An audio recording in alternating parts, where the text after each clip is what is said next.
Hello दोस्तों, एक बार फिर स्वागत है आपका आपके अपने पीसीक्यू स्टडी यूट्यूब चैनल पर। दोस्तों आज हम डिस्कस करने वाले हैं किस प्रकार से समांतर श्रेणी को हम बना सकते हैं। जी हाँ दोस्तों, इंट्रोडक्शन वाला पार्ट हम ऑलरेडी कर चुके हैं, उसमें मैं आप लोगों को ऑलरेडी सिखा चुका हूँ किस प्रकार से हम लोग समांतर श्रेणी पर बेस्ड क्वेश्चंस को कर सकते हैं, किस किस टाइप के क्वेश्चन एग्जाम में पूछे जाते हैं, किस तरीके से हम लोग क्वेश्चंस को करते हैं, किस तरीके से आपको लिखना है, वो सब हम डिस्कस कर चुके हैं। आज हम डिस्कस करने वाले हैं किस प्रकार से एक्सरसाइज के क्वेश्चंस को करना है। तो देखिए, आपको क्वेश्चंस के अंदर गिवन है, मान लीजिए कि एपी बनाइए या फिर समांतर श्रेणी बनाइए, तो आप कैसे बनाओगे। आपको क्वेश्चन में केवल और केवल क्या गिवन है, क्वेश्चन नंबर सेकंड के फर्स्ट पार्ट में आपको केवल गिवन है ए का वैल्यू 10 और डी का वैल्यू 10। ठीक है, दोनों चीज आपको गिवन है। अब आपको बोल दिया एपी बनाइए, तो एपी होता क्या है, एपी हम ऑलरेडी डिस्कस कर चुके हैं पिछले सेशन में। क्या सीखा, मान लीजिए पहली टर्म से आपकी ए, अब अगली जो टर्म्स होगी उसका जो डी होगा, और अगली टर्म्स होगी उसका जो डी होगा, जो अगली टर्म्स होगी उसका जो डी होगा, अगली टर्म्स होगी उसका डी होगा, वो सब क्या होगा, इक्वल होगा, समान होगा। ये हम डिस्कस कर चुके हैं। अब देखिए, फर्स्ट टर्म यदि ए है, यदि इसमें डी को ऐड कर दिया जाए तो हमें कितना मिलेगा, ए प्लस डी मिलेगा। यदि इस a प्लस डी में अगेन डी को ऐड कर दिया जाए तो हमें मिलेगा a प्लस 2d। इसमें अगेन ऐड कर दिया जाए d तो हमें कितना मिलेगा, a प्लस 3d। इसमें यदि अगेन ऐड कर दिया जाए d तो हमें मिलेगा a प्लस 4d। अगला टर्म्स होगा आपका a प्लस 5d। इस तरीके से हम लोग चलते जा रहे हैं, चलते जा रहे हैं, चलते जा रहे हैं, चलते जा रहे हैं। ठीक है, तो हमारी सीरीज ये एपी हमको मिलने वाला है। ठीक है, तो इसी में हम लोग वैल्यू रख देते हैं डायरेक्ट। क्या रखते हैं हम रखते हैं ए का वैल्यू कितना है 10। अब डी ऐड करेंगे इसके अंदर 10 के अंदर, तो कितना हो जाएगा 10 प्लस 10। फिर ए की जगह 10, डी की जगह क्या रखना है आपको 10, फिर 10 प्लस फिर 3 इंटू डी की जगह क्या रखना है 10, फिर ए की जगह 10 और प्लस 4, डी कितना है हमारे पास 10।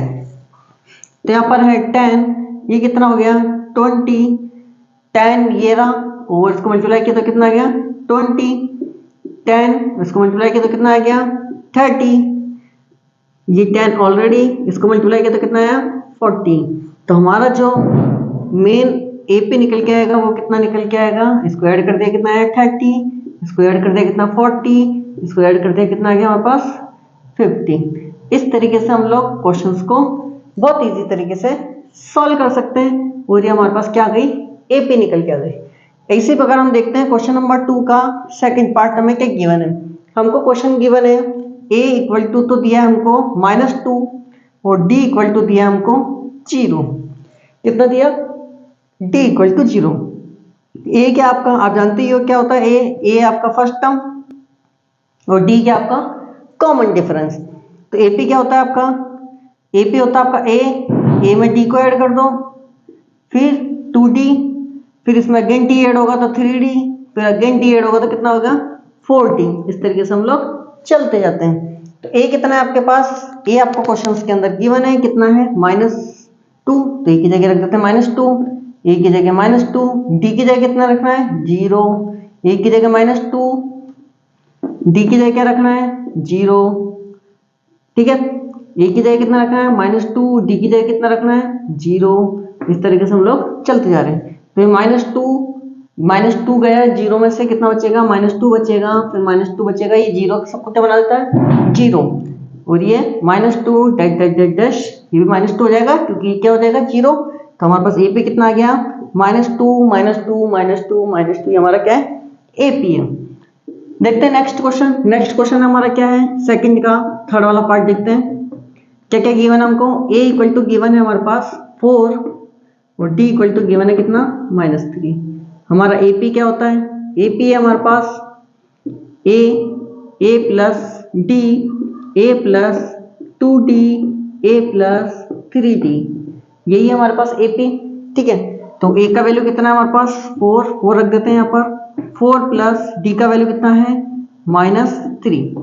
ठीक है, a का वैल्यू कितना 4, 2 d का वैल्यू कितना है -3, a का वैल्यू कितना है 4, डी का वैल्यू कितना है -3। इस तरीके से हम चलते जा रहे हैं चलते जा रहे हैं चलते जा रहे हैं। तो 4 ये प्लस माइनस क्या हो जाएंगे, माइनस का 3, 4 ये माइनस का आ जाएगा, उठ के आ जाएगा, 3 को 2 से मल्टीप्लाई करो 6, 4 प्लस ये माइनस का हो जाएगा आगे आकर के, क्या हो गया माइनस का 3 × 3 कितना हो गया 9।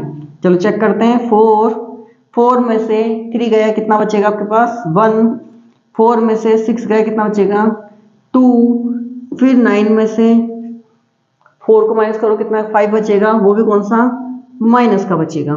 तो आपको जो एपी मिला वो कितना मिला है 4, 1, -2 और -5। चेक कर सकते हो आप लोग, कैसे चेक करोगे, ये कितना है आपका ए, 1 में से 4 को माइनस करो कितना आएगा 3, -2 में से -1 करोगे तो कितना आएगा -3, दोनों को माइनस करोगे कितना आएगा -3, तो आपका डी भी सेम आ गया -3 और ये भी ऑलरेडी कितना आ गया आपका पास 4। तो इसका मतलब हमने क्वेश्चन सही किया है। चलो देखते हैं नेक्स्ट क्वेश्चन देखते हैं कौन सा, फोर्थ वाला क्वेश्चन क्या दे रखा है हमको, क्वेश्चन नंबर 2 का फोर्थ पार्ट। आपको गिवन है a = -1 और d = कितना गिवन है 1/2। तो -1 AP कौन सा होगा हमारा, AP होगा हमारा a plus d a plus 2d dash dash dash dash, हम लोग चलते जाएंगे। तो a का वैल्यू कितना है -1, फिर हमारे पास a का वैल्यू -1, d का वैल्यू कितना है हमारे पास 1/2, फिर a का वैल्यू -1 प्लस 2, डी का वैल्यू कितना है 1/2। इस तरीके से हम लोग चलते जा रहे हैं।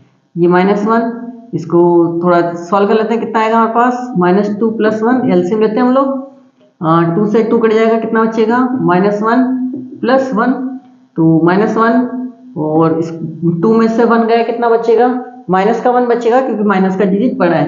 तो ये आपके पास में आ गया -1/2 और फिर 1 में से 1 गया कितना बचेगा 0। इस तरीके से हमारी एपी क्या हो रही है चलती जा रही है।